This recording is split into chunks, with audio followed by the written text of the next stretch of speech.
Oke, tanpa panjang lebar, kesempatan dan waktu kami berikan kepada Ustazah, Aini. Terima kasih. Baik, terima kasih Bu Siska. Bismillahirrahmanirrahim. Assalamualaikum warahmatullahi wabarakatuh. Waalaikumsalam warahmatullahi wabarakatuh.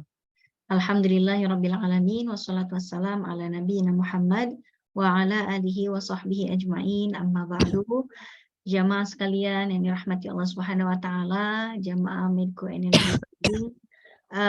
Hari ini kita akan membahas tentang persiapan di bulan Ramadan, seperti apa, bagaimana.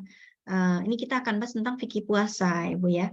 Kalau bagaimana cara berpuasa dan apa saja yang batalkan, kayaknya semuanya sudah pada tahu nih. Ini kita hari ini akan menyambut Ramadan dengan ilmu dan amal.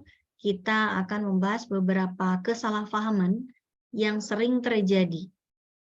Ya, kesalahpahaman yang sering terjadi di sekitar kita. Banyak kita bilangnya A, oh ternyata B gitu ya. Dikiranya B, oh ternyata C. Nah, ini yang akan kita bahas hari ini. Mudah-mudahan bermanfaat dan menjadi bekal ilmu ketika nanti kita masuk ke bulan Ramadan. Mohon izin saya share screen.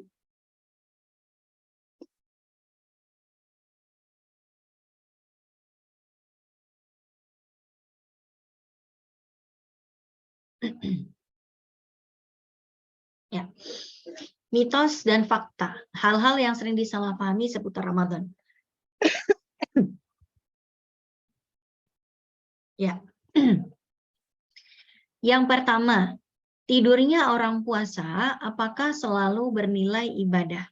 Ya. Kadang ada yang mengatakan bahwa katanya ada hadis yang mengatakan tidurnya orang puasa adalah ibadah. Jadi kalau kita boleh milih ibadah, kalau baca Quran kan aus ya, capek. Sholat capek ya. Sedekah keluar duit. Saya mau pilih ibadah yang nggak keluar tenaga, nggak keluar duit, tidur aja deh. Boleh nggak kita tidur nih, dari mulai habis sholat subuh udah tidur, bangun zuhur, untuk sholat zuhur tidur lagi tuh. Bangun asar tidur lagi, bangun maghrib buka puasa. Ini apakah kita sudah dianggap berpahala seharian karena beribadah dengan tidur, ya? Ternyata tidak semua tindakan tidur selama berpuasa itu dianggap sebagai pahala. Kita cek jawabannya.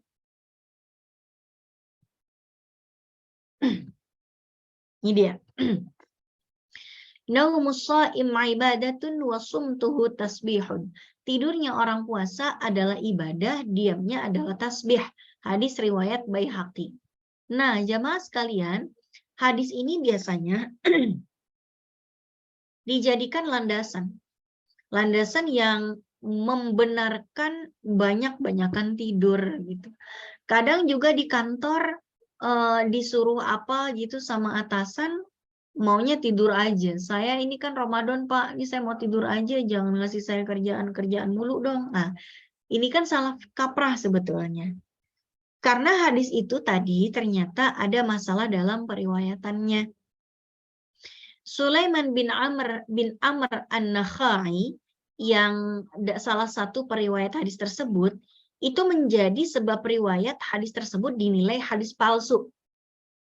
Atau dalam sebagian ulama menganggapnya sebagai hadis yang sangat lemah sekali. Akan tetapi memang dalam ilmu fikih hadis yang dhaif atau lemah tidak sama sekali dibuang gitu. Tetap bisa dipakai. Karena namanya dhaif ya. Masih ada kemungkinan itu perkataannya Nabi, walaupun kemungkinan besarnya enggak. Tapi kalau di dalam ilmu ushul fiqh tuh hadis yang dhaif itu lemah bisa tetap berguna atau dipakai untuk fadailul a'mal. Fadailul amal itu untuk keistimewaan atau keutamaan tertentu, untuk memotivasi untuk berbuat baik itu bisa. Makanya disebutkan oleh Imam Nawawi Al-Bantani ya mengatakan bahwa boleh mengamalkan hadis di atas dengan beberapa syarat. Nah, itu ya, boleh dengan beberapa syarat.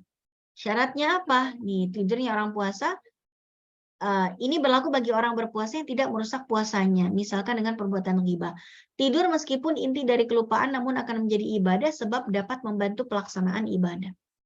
Jadi hanya tidur yang memenuhi syarat saja yang dianggap beribadah selama kita berpuasa. Ini dia. Pertama, tidurnya itu tidak dimaksudkan untuk bermalas-malesan. Sebaliknya tidur itu malah menjadi penyemangat untuk kita bisa menjalankan ibadah. Misalnya, aduh nih saya capek banget badan ya, pulang kantor habis asar, pegel-pegel, mau baca Quran kurang semangat, butuh tidur. Tidur bentar kali ya, sambil nanti menjelang maghrib mau nambah hataman. Nah itu boleh. Atau pas lagi jam istirahat kantor seperti ini nih, misalnya ya, aduh saya tidur bentar kali ya, sambil nunggu orang-orang pada sholat zuhur, karena saya udah sholat zuhur, yang lainnya belum pada sholat zuhur, saya tidur bentar kali ya, bentar bangun sebentar, biar lebih semangat ngikutin pengajian. Nah, itu juga masuk dalam ibadah pahala. Jadi tujuannya tidur sebentar untuk mengumpulkan kekuatan supaya bisa menjalankan ibadah. Yang kedua, tidur yang menjadi syarat jadi pahala diniatkan untuk menutupi porsi tidur yang kurang di malam hari karena qiyamul lail atau sahur dan lain sebagainya. Kadang di 10 malam Ramadan kita isi dengan itikaf, ya kan? Kita isi dengan itikaf. Namanya itikaf kadang tuh tengah malam gitu. Tengah malam ngisi itikaf di masjid mana, terus nggak sempet tidur, lalu mau berangkat ke kantor udah ngantuk banget. Jadi habis subuh mau tidur dulu deh, tidur bentar, ntar jam 8 mau berangkat kantor gitu. Nah itu juga diperbolehkan untuk menutupi porsi tidur yang kurang di malam hari. Yang ketiga adalah menjaga diri dari hal yang tercela. Maksudnya, kalau ada orang yang ngajakin kita untuk ghibah, ya, saya mau menghindar nih, soalnya kalau saya ngumpul-ngumpul sama teman-teman pasti diajakin ghibah. Saya ngeles aja, bilang aja ngantuk mau tidur. Mendingan tidur daripada diajakin ghibah. Nah, itu juga jadi pahala. Nah, gitu ya. Jadi hanya jika memenuhi 3 syarat ini, puasanya jadi tidurnya orang puasa menjadi pahala. Tapi gini jamaah sekalian, kalau kita lihat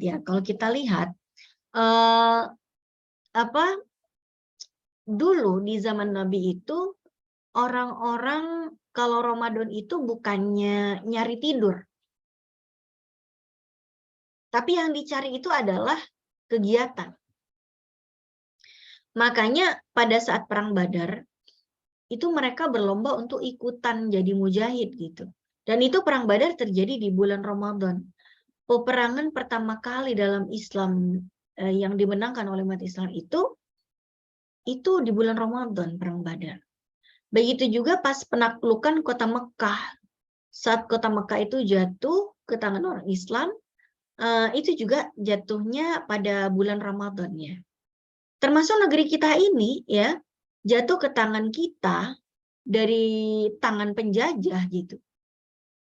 Itu juga di bulan Ramadan. 17 Agustus 45 pada saat dibacakan teks proklamasi oleh Bung Hatta dan Bung Karno, itu bulan Ramadan.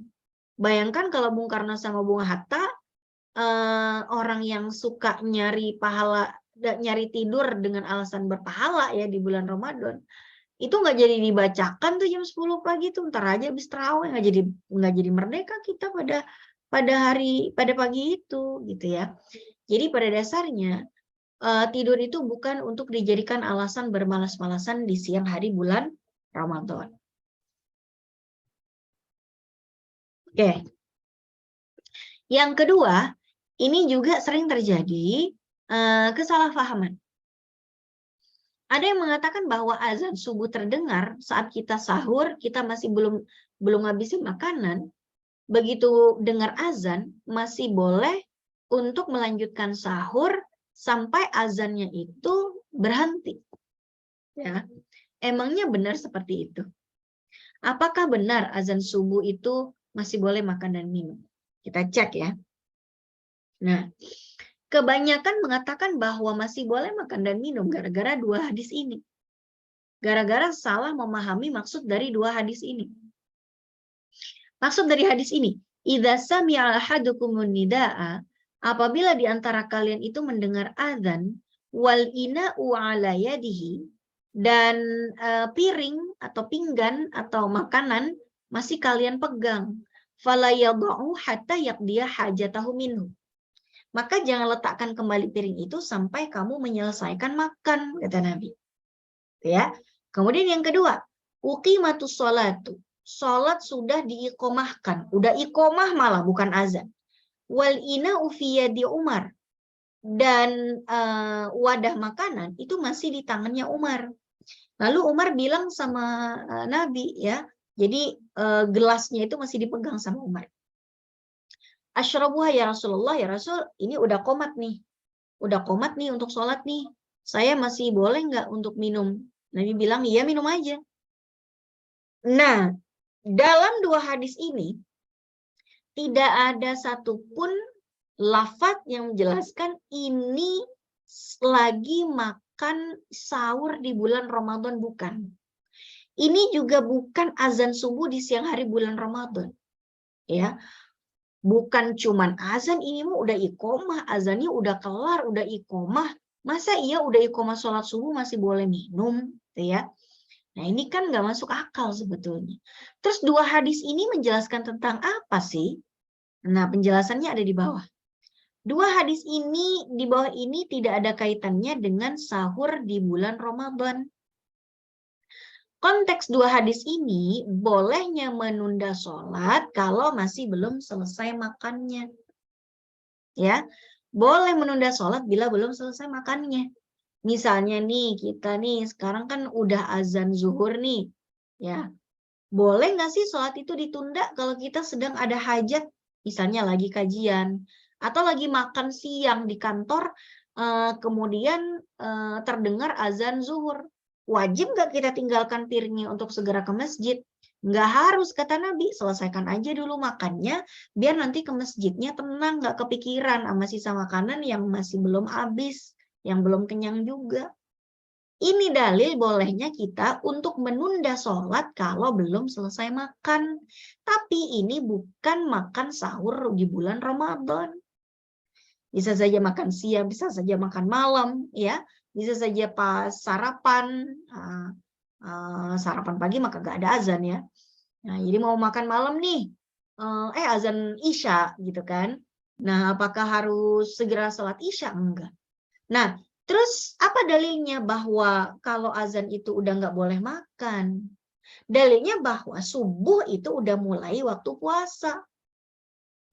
Ini dia di Al-Baqarah 187. Ini dia. Ya. Masuknya waktu subuh ini adalah waktu dimulainya berpuasa.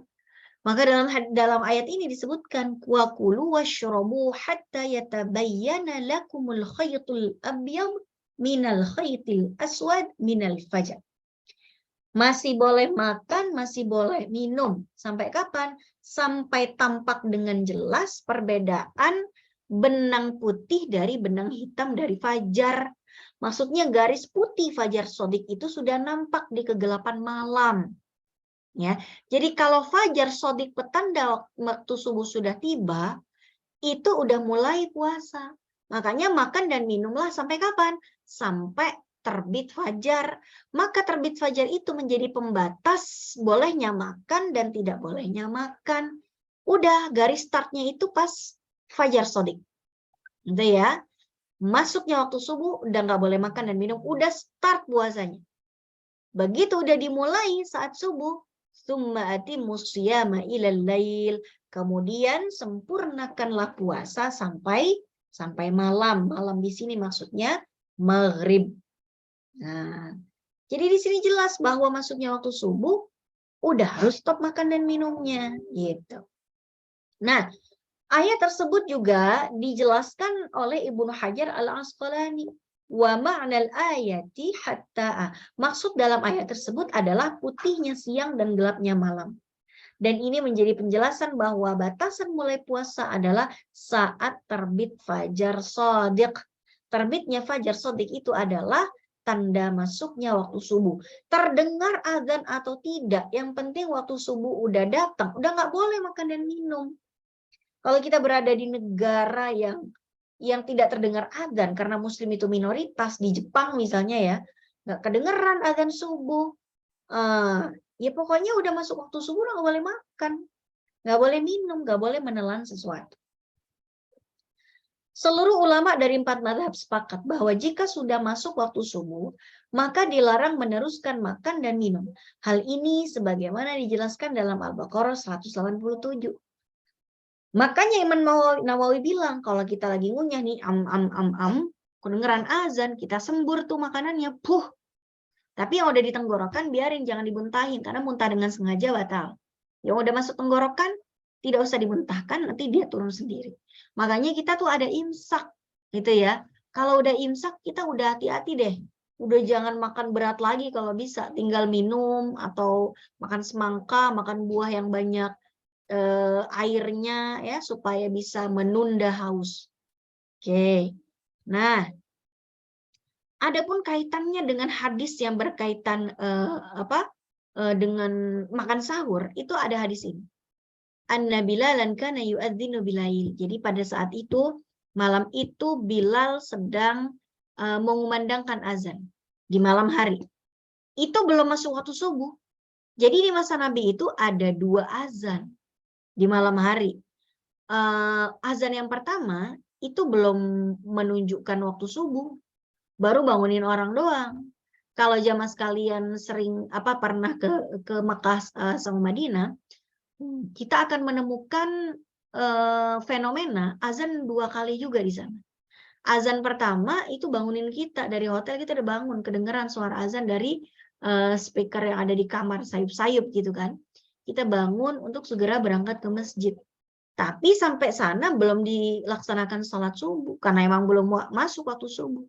Nah, baru nanti setelah azan yang kedua, begitu azan yang kedua, langsung orang-orang yang tawaf udah diusir-usirin sama askar. Persiapan sholat subuh, karena waktu subuh sudah tiba. Begitu juga di masa Nabi kayak gitu.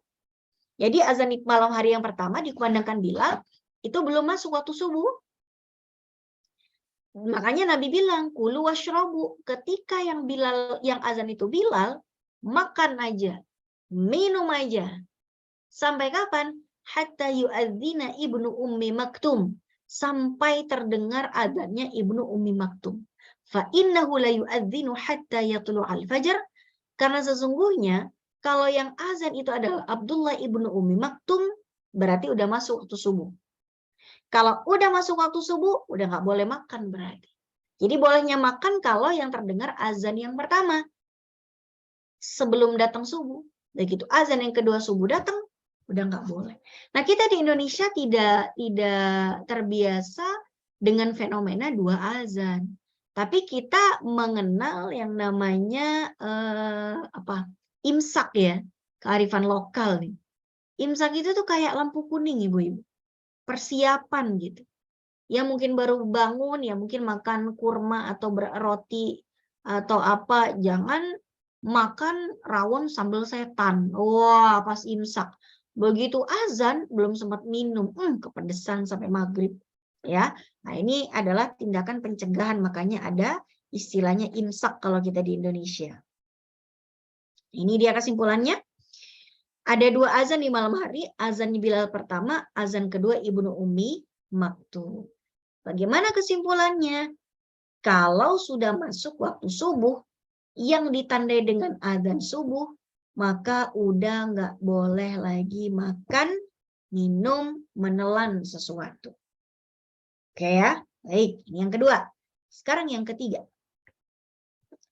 Benarkah di bulan Ramadan itu kita sangat dianjurkan untuk khatam berkali-kali? Bisa iya, bisa tidak. Tergantung. Bisa iya kalau dia memungkinkan melakukannya. dan memiliki kemampuan melakukannya. Kemampuan dalam hal ini maksudnya punya ilmunya, kedua membacanya dengan tajwid gitu. Jangan sampai yang panjang dipendekin, yang pendek dipanjangin, ghain jadi kha, za jadi zai, fa jadi p, ya. Yang penting cepat hatam, nggak penting kualitasnya. Nah ini yang nggak boleh, ya. Jadi menghatamkan Al-Quran, wah pahalanya banyak, bisa beratus kali lipat satu hurufnya dilipat gandakan. Namun jamaah sekalian, kalau dibaca dengan penuh kesalahan, fatal akibatnya. Kita niatnya pengen dapat pahala, jangan sampai malah dapat dosa. Karena kita melalaikan kewajiban membaca dengan tartil, dengan hadr, dengan tajwid, dengan makharijul huruf yang baik. Ya, jangan malah jadi dosa nanti. Atau setidaknya bikin malaikat pada galau. Kata malaikat, aduh nih Bu, bacaannya salah semua. Cepet sih cepet, hatam sih hatam, salahnya banyak banget. Banyakkan salahnya mah benernya. Mau dicatat jadi pahala, banyakkan salahnya. Enggak dicatat jadi pahala, udah nahan haus, udah meluangkan waktu, udah semangat. Akhirnya bisa-bisa malaikat, aduh nggak tahu deh, mau dicatat dosa apa pahala nih, kan gitu. Maka win-win solutionnya nih, kita baca sesuai dengan tajwid yang benar. Semaksimal mungkin, dengan waktu yang paling memungkinkan. Soal apakah bisa hatam berkali-kali, itu bonus. Jadi, dahulukan kualitas dibandingkan kuantitas. Karena kalau kualitasnya benar, walaupun mungkin cuma hatam sekali selama Ramadan, atau bahkan cuma setengah Quran doang, tapi dibacanya baik semuanya, jadi pahala semua insya Allah. Dibandingkan hatam 5 kali, salah semuanya, capek doang, aus doang. Pahala mah nggak dapat, udah syukur kalau nggak dicatat sebagai dosa. Gitu ya. Jadi kita harus mampu menakar diri. Ini dia. Baca Quran sampai hatam berkali-kali sangat baik, dapat pahala. Namun kita harus pandai mengukur kemampuan diri. Bagi yang menguasai tajwid dan makharijul hurufnya sudah baik, silakan tilawah dengan kecepatan tinggi. Fast speed, ya. Kayak Imam Syafi'i. Imam Syafi'i mah tiap hari Bu hatam. Tiap ngapain bibir beliau itu nggak pernah berhenti ngatamin, ya. Lagi jalan bibirnya gerak ngatamin Quran. Orang ngapal, ya kan, mau ngapain, orang beliau selain hafal Quran jenius juga. Nah itu jadi ngapa-ngapain, beliau itu udah tinggal di luar kepala gitu ya. Bagi yang menguasai tajwid, tidak. Bagi yang belum menguasai teknik tilawah yang benar, sebaiknya yang dikejar bukan seberapa sering khatam, tapi seberapa baik kualitas bacaan kita. Ya, jangan sampai kita lelah bertilawah dengan extra speed, namun ternyata justru berdosa karena tidak mengindahkan tartil dan tajwid. Ya, oke, baik. Berikutnya lagi. Benar nggak sih marah, dusta, riba, puasa jadi batal? Sebetulnya puasa kita itu jadi batal kalau kita melakukan tindakan-tindakan yang membuat pahala kita jadi batal. Seperti makan, minum, berhubungan badan, dan lain-lain. Tidak tercantum di dalam daftar pembatal puasa. Marah, dusta, riba itu nggak tercantum. Terus marah, dusta, dan riba batalin apa? Marah, dusta, dan riba itu membatalkan pahala puasa. Ya, perusak pahala puasa. Maka marah, dusta, ghibah tidak membatalkan puasa itu sendiri. Jadi jangan sampai begitu kita marah gitu ya, aduh banting piring. Wah, marah nih saya. Berarti batal dong puasa saya, makan gitu. Enggak. Puasanya tetap wajib diteruskan sampai maghrib. Tapi bisa saja kualitasnya yang berkurang. Ya. Bedakan puasa yang sah dan puasa yang diterima, makbul. Makbul itu diterima Allah. Puasa sah ya pokoknya udah gugur kewajiban. Kalau puasa yang makbul diterima sama Allah. Ya, mungkin kita makan dan minum di siang hari bulan Ramadan, tapi makbul puasanya. Gara-gara makan dan minumnya dalam keadaan lagi nggak sadar kalau lagi puasa. Ya, oke, baik. Nah, ini dia perusak pahala puasa kita, ibu-ibu sekalian. Kam min sha'imin laisa lahu min siyamihi illa al-ju' wal 'atash, kata Nabi. Banyak orang yang berpuasa yang nggak dapat apapun, cuman lapar sama aus doang. Pahala nggak dapat dia. Cuman lapar sama aus doang. Nah, ini juga ya. Ada 5 perkara yang bisa membatalkan pahala puasa seseorang. Al-ghibah. Ini mohon di mute dulu ya Mas sekalian. Ya. Sebut dulu ya. Oke, baik. Ada 5 hal yang bisa membatalkan pahala seseorang. Pertama, ghibah. Nah, ini Bu, ini tantangan kita perempuan. Kadang-kadang kalau nggak ghibah nggak asik gitu ya kalau lagi ngumpul. Ghibah itu seperti bintang di langit. Langit kerasa sepi, gak ada bintang. Ah, ibu-ibu juga ngumpul rasanya sepi kalau nggak ada yang diomongin, gitu ya. Nah, ini juga suatu challenge buat kita di bulan Ramadan untuk tidak berghibah. Namimah, adu domba, jangan memprovokasi orang lain. Ngomong ke A, ngomong ke B, beda-beda sehingga A dan B-nya berantem. Wal kadzib, dan berdusta. Wan nadhru bisyahwa, dan memandang dengan syahwat. Kalau kita ngelihat misalnya di Instagram atau Facebook ada cowok ganteng banget, skip aja, tuh ya. Jangan merusak gitu. Wal yamin al kadzibah, dan sumpah palsu. Sumpah disambar geledek bukan gue gitu ya, ternyata dia. Itu juga bisa menggerus, menguras pahala yang sudah kita kumpulkan dari sejak subuh. Sayang ya, kita mengumpulkan pahala dengan lapar dan haus, malah hilang dengan sekejap gara-gara sumpah palsu, gibah, dan dusta. Ini kan gak worth it, Ibu ya. Wa man shoma yura'i faqad asyraka. Kemudian kalau kita berbuat syirik, lagi puasa datang ke dukun, ya puasanya nggak batal, tapi pahalanya hilang. Ya. Kemudian ini apa kata Nabi? Wa idza kana yaumu shaumi ahadikum fala yarfus wa la yaskhab fa in sabbahu ahadun aw qatalahu falyaqul inni imru'un shaim. Kalau di antara kalian lagi puasa, jangan ngomong kotor, jangan ngomong jorok, jangan bertindak bodoh. Bertindak bodoh itu maksudnya bertindak pakai emosi. Ya, kalau ada seseorang yang mencela kita, sedangkan kita dalam keadaan berpuasa, gak usah dibalas. Ketika ada keinginan dalam hati kita untuk membalas, kita ngomong sama diri kita, ini shaim. Ya Allah, puasa ya Allah, puasa ya Allah, puasa ya Allah. Tahan diri, ini jempolnya kalau perlu diikat Bu, biar nggak julid di media sosial gitu ya.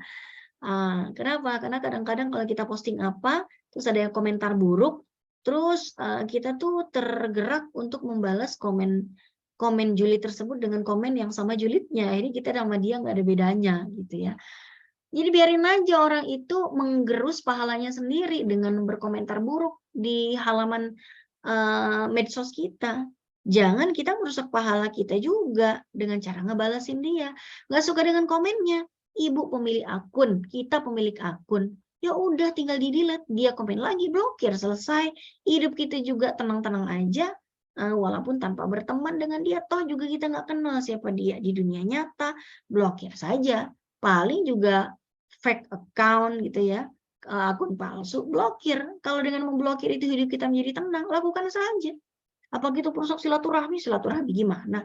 Silaturahmi itu artinya menjaga hubungan baik. Kalau dengan menjaga hubungan baik itu harus memblokir seseorang yang toksik, kenapa enggak? Gitu ya. Yang kita baikin orang-orang yang tidak memberikan pengaruh buruk pada kita. Oke. Nah, ini dia. Rasulullah mengatakan inna ummati lam yakhizzu ma aqamu syahr Ramadan. Umatku tidak akan terhina selama mereka mendirikan bulan Ramadan. Artinya mereka melakukan hal-hal yang seharusnya dilakukan di bulan Ramadan. Terus sahabat bertanya, Rasul, apa bentuk kehinaan dalam menyia-nyiakan bulan Ramadan? Nabi menjawab, Melakukan kehinaan di bulan Ramadan adalah melakukan pelanggaran terhadap hal-hal yang haram pada bulan Ramadan. Seperti zina. Bayangin, siang hari bulan Ramadan minum zina, berlaku zina, minum khamr. Allah dan para malaikat melaknatnya hingga tahun berikutnya. Jadi kalau ada orang berbuat dosa di bulan Ramadan, itu dia juga menjadi terlaknat. Kalau berbuat baik dilipat gandakan pahalanya, berbuat buruk dia dilaknat. Dilaknatnya bukan pas malam itu doang, bukan pas hari itu doang, tapi setahun sampai ketemu Ramadan berikutnya. Maka kata Nabi, maka dia tidak punya kebaikan apapun di sisi Allah yang bisa menyelamatkan dari neraka. Oleh sebab itu berhati-hatilah terhadap bulan Ramadan, karena pahala kebaikan, demikian juga ganjaran kejelekan akan dilipat gandakan. Jadi yang dilipat gandakan bukan cuma kebaikan, keburukan itu juga dilipat gandakan. Kita bikin dosa di luar Ramadan, misalnya dosanya satu gunung, di bulan Ramadan bisa beberapa gunung gitu, sebesar itu. Dan hati-hati kalau berbuat dosa di siang hari bulan Ramadan, dilaknatnya itu setahun. Misalnya Ramadan tahun kemarin itu dilaknat sama Allah, ya. Nanti gugur laknatnya itu dengan ketemu Ramadan berikutnya lah. Kalau sebelum ketemu Ramadan tahun ini udah keburu meninggal misalnya, wah maka kata Nabi gak tahu deh apa yang bisa menyelamatkan dia dari api neraka. Makanya kita mohon kepada Allah, ya Allah, pertemukan kami dengan bulan Ramadan. Kenapa? Bertemunya kita dengan Ramadan, menyambutnya kita dengan sukacita, dengan berbuat kebaikan, itu bisa menggugurkan dosa-dosa dan menutup pintu laknat dari Allah Ta'ala. Ya, jadi berhati-hatilah kita berbuat buruk di siang hari bulan Ramadan, malam harinya juga. Pokoknya di bulan Ramadan. Dia berzina di malam hari, ini juga dilaknat. Minum khamrnya, ini kok saya puasa, cuman buka puasanya aja pakai khamr lah. Mana sih? Nggak tahu antara mana yang lebih berat. Lebih berat puasa Ramadannya, apa lebih berat minum khamrnya gitu ya. Allahu a'lam bishawab. Oke, kelima. Ada juga yang beranggapan bahwa kalau telat mengqadha Ramadan, maka qadha jadi double. Apakah ini betul? Ya, apakah ini betul gitu? Ternyata enggak begitu. Disebutkan, man adraka ramadhana fa aftara li maradin thumma sahha wa lam yaqdihi hatta adrakahu ramadan akhar shoma alladhi adrakahu thumma yaqdi ma alaihi thumma yut'imu an kulli yamin miskinan. Siapa saja yang mengalami bulan Ramadan, ya dia masuk ke dalam bulan Ramadan. Qadarullah di bulan Ramadan dia sakit beberapa hari. Setelah itu Ramadan sudah berakhir. Bulan Syawal dia tiba bulan Syawal dan dia sehat, ya. Tapi saat dia sehat, dia entar-entarin tuh qadanya. Entar aja lah qadha, entar aja qadha. Tiba-tiba datang aja Ramadan tahun berikutnya tanpa terasa, waktu berjalan begitu cepat. Dia baru sadar, ya Allah, tahun yang kemarin saya belum bayar utang saya. Maka apa yang harus dilakukan oleh kita dalam hal seperti itu? Maka dia harus menunaikan puasa Ramadan yang dijalaninya. Ya udah, namanya juga udah masuk ke Ramadan berikutnya. Kita puasa aja bulan Ramadan ini dulu. Ya. Qadanya gimana ya? Nanti setelah Ramadan yang kedua lewat. Karena kita tidak mungkin puasa Ramadan tahun ini sekaligus qada Ramadan tahun berikutnya, tahun kemarin. Nggak bisa.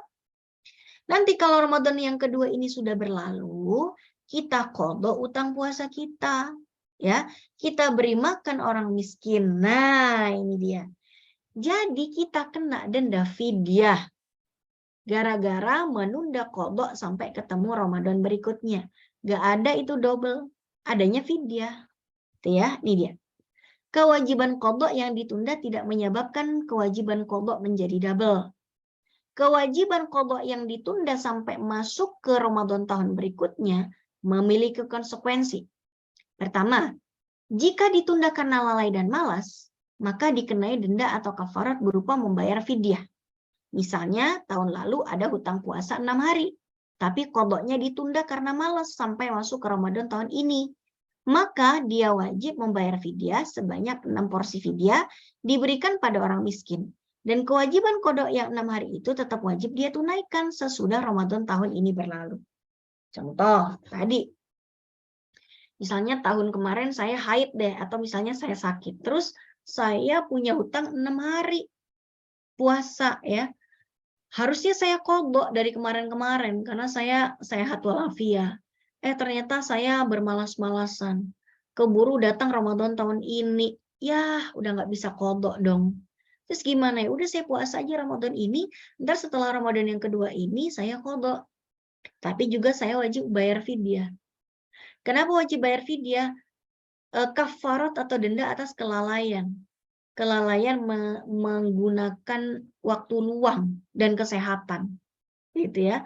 Maka Nabi mengatakan ni'matani maghbunun fihima katsirun minan nas as-sihha wal faragh. Ada dua nikmat yang terpendam, nggak kelihatan, baru kelihatan kalau kita udah ngerasain akibatnya, kesehatan dan waktu luang, gitu ya. Nah, jadi misalnya kan saya punya utang 6 hari tuh tahun kemarin, belum saya bayar sampai ketemu Ramadan tahun ini.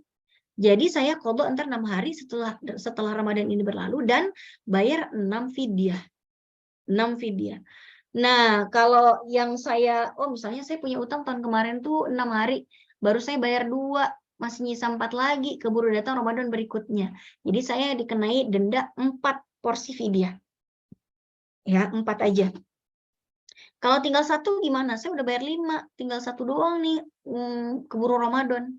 Ya berarti 1 porsi fidyah yang dia wajib bayarkan kepada orang fakir dan miskin. Ini kalau gara-gara males. Tapi kalau penundaan qadha itu disebabkan oleh alasan yang syar'i, maka nggak ada denda apapun. Cukup qadha aja semua utang puasanya nanti kalau udah mampu. Misalnya, saya tahun kemarin tuh haid 6 hari. Ada utang untuk mengqadha 6 hari.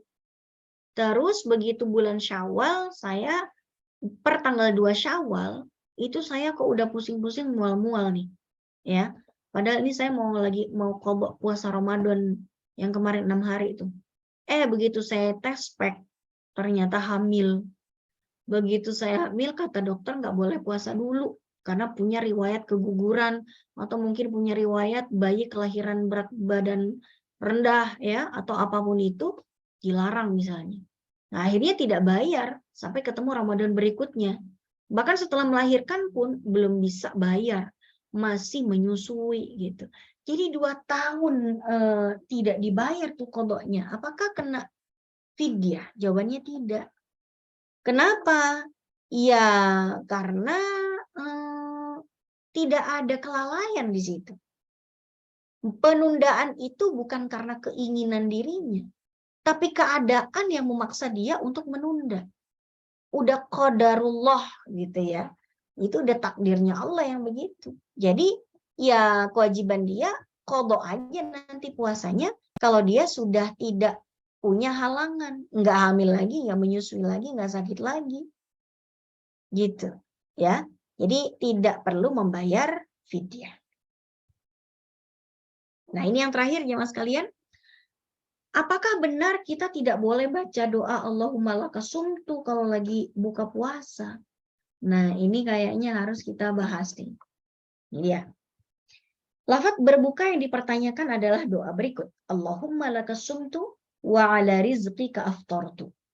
Lanjutannya, birahmatika ya arhamar rahimin. Ini bagus loh maknanya, Bu. Allahumma lakasumtu, ya Allah, saya berpuasa karena Engkau ya Allah. Saya berbuka karena Engkau ya Allah. Karena rizkimu ya Allah. Ya. Hadis ini memang para ulama berbeda-beda. Ada yang mengatakan hadis ini hadis hasan, ada yang mengatakan ini hadis dhaif, jenis mursal dan lain sebagainya. Ya. Tapi sekali lagi hadis dhaif itu tetap bisa dijadikan landasan dalil untuk mempraktekkan motivasi-motivasi amalan. Gitu ya. Untuk fadhailul a'mal. Selama hadis dhaif itu tidak berkaitan dengan syariat, tidak berkaitan dengan halal haram atau akidah-akidah, maka hadis dhaif itu tetap bisa dipraktekkan. Yang kedua, ya ini dia ya. Untuk fadilah amal tidak mengandung unsur akidah, tidak mengandung hukum halal haram, tidak banyak sawabi, apalagi jika banyak sawabit. Ada banyak hadis-hadis lain yang serupa maknanya dengan status hadis yang hasan apalagi yang sahih. Sehingga hadis yang hasan dan sahih ini bisa menguatkan hadis yang dhaif. Nah, ini dia. Nah, bahkan para ulama dari 4 mazhab itu memberikan banyak anjuran tentang bagaimana kita berdoa pada saat buka puasa. Dalam kitab Tabyinul Haqa'iq yang ditulis oleh para ulama dalam mazhab Hanafi, ya, Allahumma laka sumtu wa bika amantu wa 'alaika tawakkaltu wa 'ala rizqika aftartu wa shaumal ghadi min syahri Ramadan nawaitu faghfir li ma qaddamtu wa ma akhartu. Lihat, ini ada doa berbuka sekaligus niat untuk puasa besok harinya. Ya, artinya gini, Allahumma laka sumtu, ya Allah saya berpuasa karena Engkau. Wa bika amantu, aku beriman kepadamu. Wa alaihi tawakkaltu, saya bertawakal kepadamu. Wa ala rizkika aftartu, dan dengan rizkimu aku berbuka. Wa shaumal ghad min syahri Ramadan nawaitu, dan saya berniat untuk berpuasa esok hari. Ya, biar nggak lupa, sekalian buka puasa sekaligus niat buat besoknya, ya. Faghfirli ma qaddamtu wa ma akhartu, maka ampunilah dosaku ya Allah, dosa yang terdahulu dan dosa yang akan datang. Ya, indah sekali doanya. Ini juga tentu para ulama menyusunnya bukan ngarang, mengumpulkan banyak hadis. Dikiranya tentang bacaan doa buka puasa cuma satu hadis, enggak, banyak. Jadi beberapa hadis itu dikumpulkan dan ditatalah berbuka puasa oleh para ulama berdasarkan hasil kompilasi dari banyak hadis yang ada. Sekarang mazhab Maliki, ini susunan bacaan doa buka puasa dalam pandangan beliau, dalam pandangan mereka. Allahumma lakasumtu, ya Allah, kepada aku berpuasa karena Engkau. Wa ala rizkika aftartu, aku berbuka dengan rizkimu. Faghfirli ma qaddamtu wa ma akhartu, maka ampunilah dosaku yang dulu dan yang akan datang. Ya, wa fi haditsin, dan boleh juga membaca dengan bacaan Allahumma lakasumtu wa ala rizkika aftartu dhahabadh dhama'u wa batallatil uruqu wa thabatal ajru insyaallah. Kita lihat coba. Kan katanya yang sahih dhahabadh dhama'u wa batallatil uruq wa thabatal ajru insyaallah. Tapi yang Allahumma lakasumtu dibid'ahin, padahal ada hadis yang mengcombine keduanya. Isi hadisnya adalah Allahumma lakasumtu wa ala rizkika aftartu dhahabadh dhama'u. Yang tadinya Allahumma lakasumtu dibid'ahin, ternyata bersambung hadisnya dengan yang disahihin gitu. Ya. Allahumma lakasumtu, ya Allah aku berpuasa karena-Mu, wa ala rizkika aftartu, aku berbuka karena rizkimu, dhahabadh dhama'u, dan telah hilanglah dahaga, wa batallatil uruqu, dan telah basahlah tenggorokan. Wa thabatal ajru insyaallah, udah dapat saya pahala puasa ini, alhamdulillah. Ya. Ini dalam mazhab Syafi'i sekarang. Allahumma lakasumtu wa ala rizqika aftartu. Udah sampai itu aja. Dalam mazhab Syafi'i juga. Allahumma lakasumtu wa ala rizqika aftartu. Sama. Kemudian mazhab Hambali. Allahumma lakasumtu wa ala rizqika aftartu subhanaka wa bihamdika Allahumma taqabbal minni innaka antas sami'ul alim.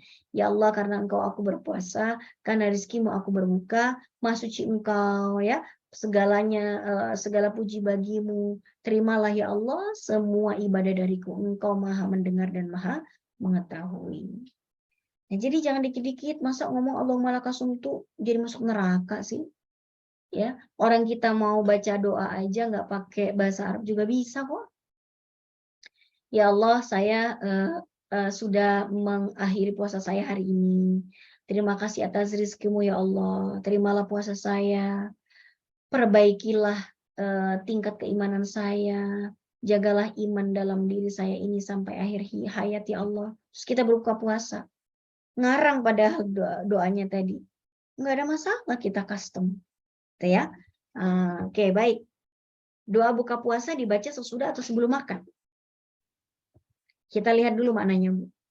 Kan kita telah berbuka. Telah berbuka berarti kita bismillah, minum, baru baca Allahumma lakasumtu. Terus yang versi yang keduanya ini ya, dhahabadh dhama'u wa batallatil uruq wa thabatal ajr insyaallah. Ini kan yang semua para ulama sepakat atas kesahihannya memang di sini. Artinya telah hilang dahaga, udah basah tenggorokan. Berarti kita baca doa ini apa minum dulu? Minum dulu dong. Kalau misalnya kita baca doa dulu belum minum, wahai ya Allah, udah basah nih tenggorokan, kata malaikat, bohong lu, belum minum gitu. Jadi kita baca bismillah, minum dulu, batalin, baru kemudian kita membaca doa dhahabadz dhama'u ataupun Allahumma lakasumtu. Ini sudah jam 1 Bu, ternyata Bu. Cepet banget rasanya. Oke, baik jamaah sekalian, karena waktu yang terbatas, mungkin kita tanya jawab saja langsung tentang fikih puasa. Boleh yang berkaitan dengan tema yang tadi disampaikan, boleh juga yang berkaitan dengan fikih puasa atau fikih Ramadan. Secara umum, saya kembalikan waktu dan media ke Bu Siska kembali selaku moderator. Silakan Bu.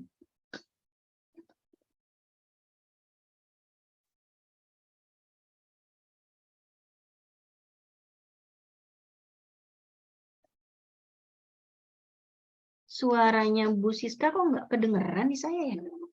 Iya, saya juga nggak dengar sih, tapi angkat tangan aja. Sekarang udah kedengeran. Ini baru Oh, kedengeran sayup-sayup. kecil tadi. Oh, ternyata mic-nya belum Nah, diturunin. Iya, Mbak Laila tadi ingin bertanya, Ya, silakan bertanya. ya, silakan. Ya, terima kasih. Assalamualaikum warahmatullahi wabarakatuh. Ustazah mau nanya, apakah ada ketentuan khusus untuk atau aturan tertentu lah untuk perempuan itikaf? Itu yang pertama. Yang kedua, apa amalan kita di Ramadan khususnya untuk 10 terakhir, malam terakhir, tapi kita lagi haid gitu. Oke, Itu aja baik. sih. Kami persilahkan Ustazah. Ya, pertama kita kalau perempuan kalau itikaf gimana gitu ya? Boleh nggak itikaf di masjid atau bolehkah kita itikaf di rumah gitu? Kalau itikaf di masjid boleh dong, itikaf di masjid. Tapi lihat masjid yang mau menerima jamaah perempuan. Jangan sampai tumplek-blek sama yang laki dong ya. Kita nyari kesunahan malah melanggar gitu. Nah, kita cari masjidnya. Kalau dulu di zaman Nabi itu para perempuan itu bikin tenda di terasnya masjid, ya. Jadi mereka tidur di dalam tenda. Jadi nggak kelihatan ngablak gitu orang perempuan tidur gitu kan, enggak. Jadi dalam tenda tertutup gitu dalam keadaan terhormat gitu ya. Jadi kalau kesingkap-singkap tuh nggak membuat aib ya. Jadi kalau di masjid itu kadang mungkin di lantai atas perempuan, lantai bawah laki, kadang kayak gitu.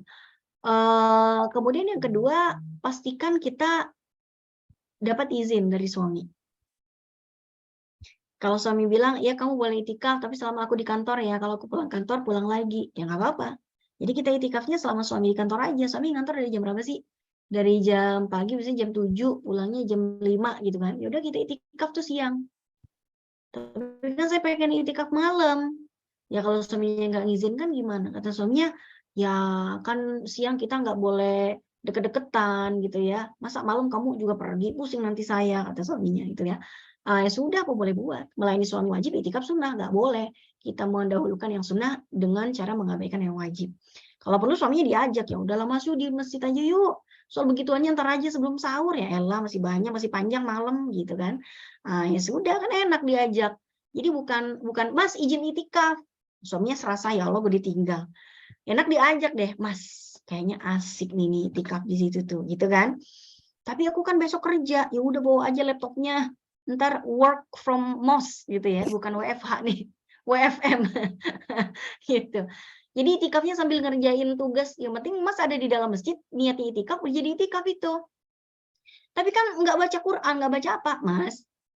Mencari pahala itu bukan hanya dengan baca Quran. Mencari nafkah itu juga pahala. Mas ngurusin kerja, mencari nafkah dengan cara bikin presentasi buat besok meeting di kantor, itu juga pahala. Karena kalau Mas nggak ngerjain tugas presentasi, nanti gaji Mas dipotong, kita juga yang repot gitu kan. Artinya kewajiban nafkah Mas juga tetap harus jalan. Jangan dikira itikaf harus baca Quran mulu, Bu. Ya, banyak yang bisa dilakukan dalam itikaf. Pokoknya diam aja di masjid dengan niat itikaf, udah jadi itikaf. Makanya kalau malam nggak diizinin suami itikaf, jangan sampai konsep kita itikaf tuh nginep. Enggak, itikaf tuh nggak selalu nginep. Durasi minimal itikaf itu hanya sekejap, bukan semalaman. Maka di dalam mazhab Hanafi, batasan minimal itikaf itu 1 jam saja. Dalam mazhab Syafi'i, sekejap 1 detik saja kita niatkan itikaf, udah jadi itikaf, walaupun setelah itu keluar lagi. Walaupun memang ada dalam pandangan mazhab Maliki yang mensyaratkan harus menginap semalaman.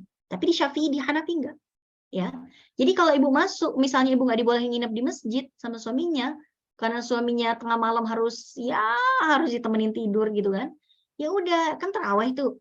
Masuk masjid, ibu niatin taraweh. Ya Allah, saya niat itikaf di masjid ini. Dari saya masuk sampai ntar saya turun dari masjid ini. Ibu masuk, ibu itikaf. Diisi ngapain itikafnya? Diisi sholat taraweh gitu. Jadi jangan sampai niatnya taraweh doang, sekalian aja niat itikaf. Ya Allah, saya niat itikaf lillahi ta'ala, kalau nggak bisa nawaitunya, gitu ya.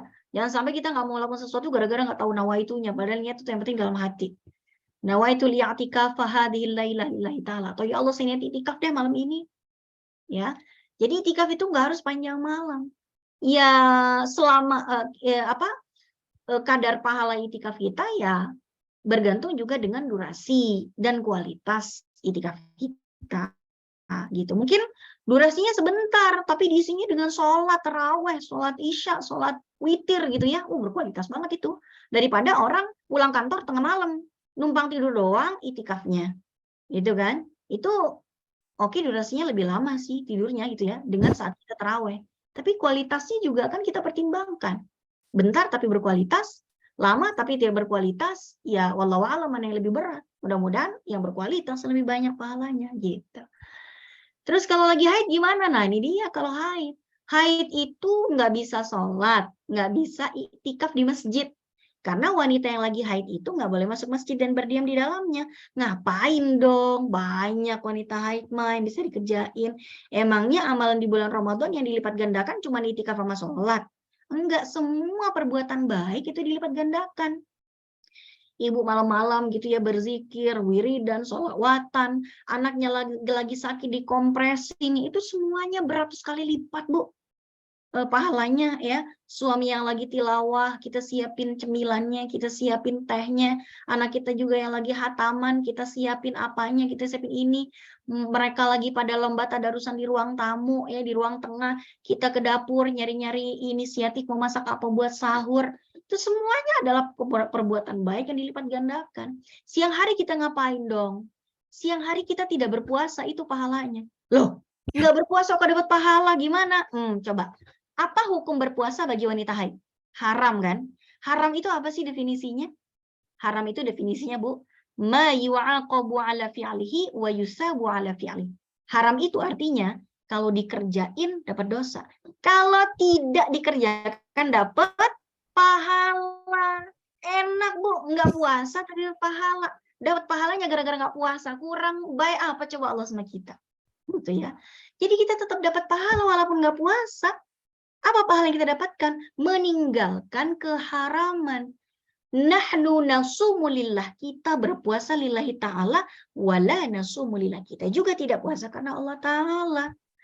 Jangan khawatir, Bu, kalau kita sudah terbiasa berpuasa di bulan Ramadan lalu ada halangan yang menjadikan kita tidak bisa berpuasa, yang mana halangan itu bukan opsional, ya, tapi udah dari sononya dari Allah, itu pahala tetap ngalir sama kita. Kita tetap dapat pahala seakan-akan kita berpuasa pada hari itu.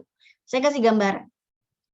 Ibu mau nggak kalau misalnya bosnya ibu bilang, kita Bu, kita semuanya misalnya, kita kerja misalnya ya. Terus atasan kita bilang, Bu Aini masuk kantor bulan ini 1 minggu cuti aja deh. Tapi nggak ada pemotongan gaji. Gajinya tetap full 1 bulan. Tapi saya kasih cuti 1 minggu. Mau nggak kira-kira Bu kita digituin? Wah, mau banget ya. Gaji sebulan full tapi dikasih cuti seminggu. Sama kayak kita, Bu. Kita tetap dapat pahala 1 bulan full puasa. Walaupun kita cuti 1 minggu, 2 minggu gara-gara haid. Karena itu bukan kita yang menentukan. Tidak opsional. Allah yang nyuruh kita cuti, Allah juga yang tetap kasih kita pahala. Itu tanda kasih sayangnya Allah buat kita perempuan, gitu. Bapak-bapak mah nggak dapat, Bu, dispensasi kayak gitu, mah mereka kagak haid kan, gitu. So, pahala kita banyak. Tidak berpuasa, tidak tilawah, tidak sholat, tidak itikaf di masjid. Terus kalau kita itikaf di rumah boleh nggak tadi ya? Ini nanti para ulama berbeda pendapat. Ada yang menyatakan sah, ada yang menyatakan tidak sah. Para ulama mayoritas memang mengatakan tidak sah. Karena yang menjadi syarat sahnya itikaf itu adalah berada di dalam masjid. Masjid. Sedangkan rumah kita bukan masjid. Namun para ulama dalam mazhab Al-Hanafiyah memperbolehkan wanita menyatakan sah bagi wanita. Karena dalam pandangan mazhab Al-Hanafiyah, rumah itu adalah masjid bagi perempuan. Sehingga dia boleh untuk beritikaf di dalam rumahnya, sebagaimana dia tetap mendapatkan keutamaan sholat di masjid, walaupun dia sholat di rumahnya. Dengan syarat, dia menyediakan satu ruangan khusus yang isinya hanya untuk dia beribadah di dalamnya dan tidak beraktivitas yang macam-macam di dalamnya. Mengkhususkan tempat tertentu untuk beriktikaf bagi perempuan. Jadi gimana kita ngambil jalan tengah dengan perbedaan pendapat yang ada? Ya kalau lagi bisa kita itikaf di masjid, ya kita itikaf di masjid. Nggak memungkinkan karena suami tidak mengizinkan atau kita masih punya anak kecil, dibawa nggak bisa, ditinggal nggak bisa. Ya apa boleh buat? Bismillah, saya ambil pendapat yang memperbolehkan. Mudah-mudahan menjadi syawahid, menjadi saksi saya di hadapan Allah kelak bahwa saya pengen banget itikaf, walaupun cuma dari rumah, karena emang itu yang saya mampu. Kira-kira seperti itu. Baik. Oke, Masya Allah. Terima kasih, Ustazah ya, tadi penjelasannya. Sedikit lagi waktunya ini ada yang ingin bertanya? Kami persilahkan.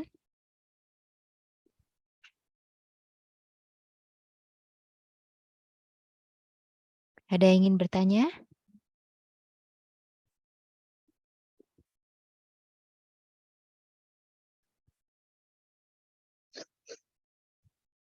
Ustazah, saya tanya deh Ustazah, kalau, sholat tarawih, tarawih itu kan, waktunya itu kan setelah sholat Isya ya. Misalnya kita, ketiduran gitu, terus kita nggak sholat Isya dan, nggak tarawih juga, kemudian kita terbangun, malamnya gitu ya, sebelum sholat sahur, itu kita masih bisa nggak kita sholat Isya dulu, terus kita lanjut sama, sholat, tarawih, baru setelah itu terus, sahur gitu? Ya. Bolehkah sholat tarawih itu dilakukan di tengah malam setelah kita bangun dari tidur gitu ya? Iya. Iya. Pelaksanaan sholat tarawih itu sepanjang malam tuh bisa, selama setidak-tidaknya paling cepat dilakukannya setelah sholat Isya. Nggak bisa sholat tarawih dulu baru sholat Isya. Yang penting sholat Isya udah baru tarawih. Dan waktu maksimal pelaksanaan tarawih itu sampai sebelum adzan subuh berkumandang, sebelum masuk waktu subuh.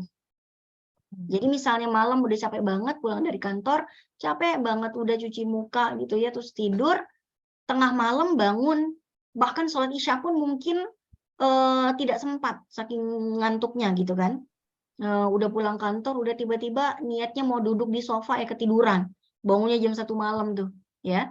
Ya sudah, dia bangun, dia berwudu, dia sholat Isya dulu. Habis sholat Isya ya ada baiknya ba'diyah dulu kali ya. Ba'diyah dulu baru sholat tarawih. Habis sholat tarawih mau ditambah tahajud juga boleh. Tuh ya, habis tarawih, aduh masih panjang nih malam nih, udah nggak bisa tidur lagi, tambahlah tahajud. Udah tahajud masih belum ngantuk juga gitu kan. Sahur juga masih lama. Makanan juga udah ready, tinggal ngangetin doang, udah pakai cateringan gitu kan. Apalagi sekarang bisa pesan GoFood GoFood buat sahur Bu ya. Lagi males masak pesan GoFood aja misalnya kan. Biar bisa sholat malam. Nah ini dia sholat tarawih, sholat tahajud, sholat istikharah, sholat apa-apa aja sampai puas, sampai witir habis selesai. Habis itu dia ngangetin makanan tadi kan. Nah, itu udah sempurna banget tuh Bu. Memang ada makruh hukumnya tidur sebelum sholat Isya makruh, ya. Tapi kan ini juga nggak diniatin, namanya juga capek. Kenapa makruh? Karena takut kebablasan sampai subuh. Kalau bablas sampai subuh kan ketinggalan sholat Isyanya. Tapi kan nyatanya tengah malam bangun, ya udah sholat Isya aja, sholat tarawih, witir dan lain sebagainya. Jadi boleh sholat tarawih walaupun di tengah malam. Yang penting tarawihnya jangan habis subuh Bu. Kalau udah habis subuh nggak bisa. Oke, baik Ustazah. Sekiranya ini mungkin satu kali lagi deh, ini ada yang bertanya di, chat. Assalamualaikum Ustazah, bolehkah anak kita yang hafalannya lebih banyak dari kita jadi imam tarawih? Usianya baru 10 tahun, apakah, pada saat Isya boleh kita yang imami? Oh oh, maksudnya ini, perempuan mengimami anak laki-laki 10 tahun ya? Ini pertanyaan pertama oh ya, jadi yang pertanyaan pertama, apakah anak kita yang hafalannya lebih banyak dari kita bisa menjadi imam tarawih? Kemudian apakah kita sebagai ibu bisa menjadi imam untuk anak kita laki-laki? Terima kasih. Gini, bolehkah kita jadi imam bagi anak kita laki-laki? Nggak bisa. Kenapa?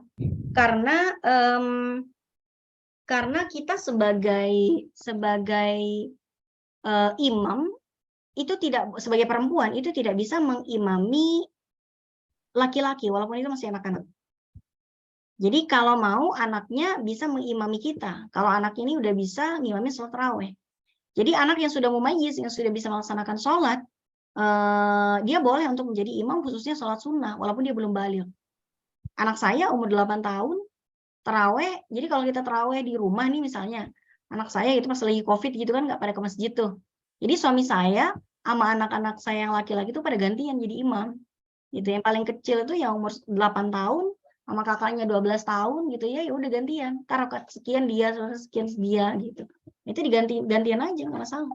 Kita jangan jadi makmumnya gitu. Kita jangan jadi imamnya. Oke, baik. Satu lagi Ustazah, apakah jika kita haid kita masih bisa membaca Al-Qur'an tapi yang bukan mushaf? Karena misalnya kita ikut program yang ODOTS itu ya, One Day One Juz. Bagaimana itu Ustazah? Kalau one day one juz kenapa emang?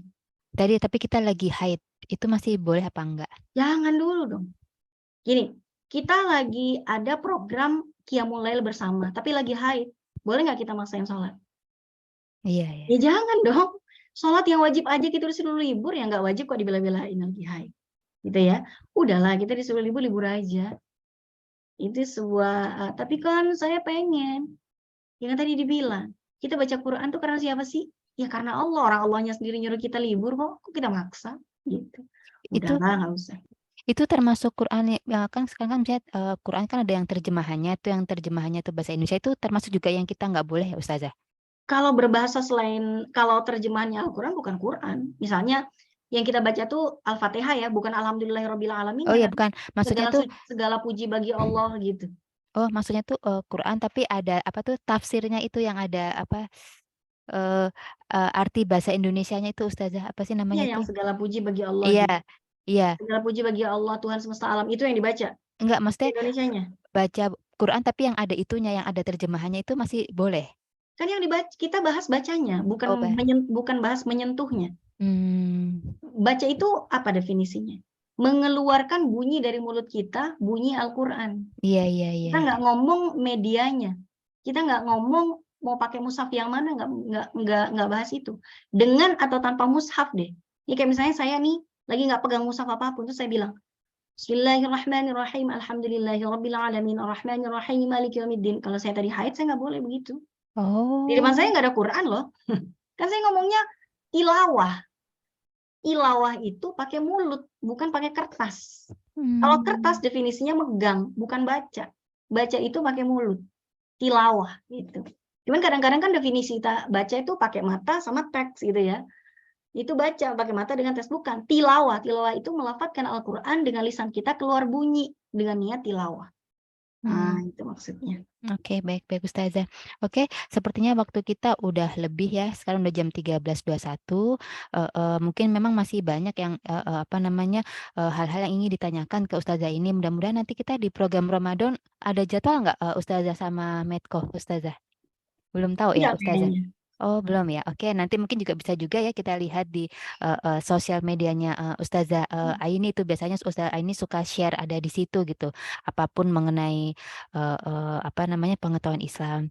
Baiklah, terima kasih atas apa namanya ilmu yang tadi diberikan ya oleh Ustazah. Mudah-mudahan apa yang sebelumnya emang kita mungkin masih salah bisa kita perbaiki dan mudah-mudahan Ramadan tahun ini kita bisa lebih meningkat lagi ibadahnya. Apa yang tadi ilmu yang diberikan oleh Ustazah ini bisa kita jalankan gitu ya. Jadi kita nggak salah lagi atau nggak bertanya-tanya lagi. Mohon maaf lahir batin atas apa namanya kurang lebihnya atas kajian kita pada siang hari ini. Terima kasih Ustazah. Marilah kita sama-sama baca doa kafaratul majelis. Subhanaka Allahumma wa bihamdika asyhadu alla ilaha illa anta astaghfiruka wa atubu ilaik. Wassalamualaikum warahmatullahi wabarakatuh. Waalaikumsalam warahmatullahi wabarakatuh. Terima kasih jamaah semuanya. Mohon izin pamit. Ya, mohon izin pamit Maaf lahir Ustazah. batin. Mohon maaf lahir batin. Assalamualaikum. Ustazah. Ini.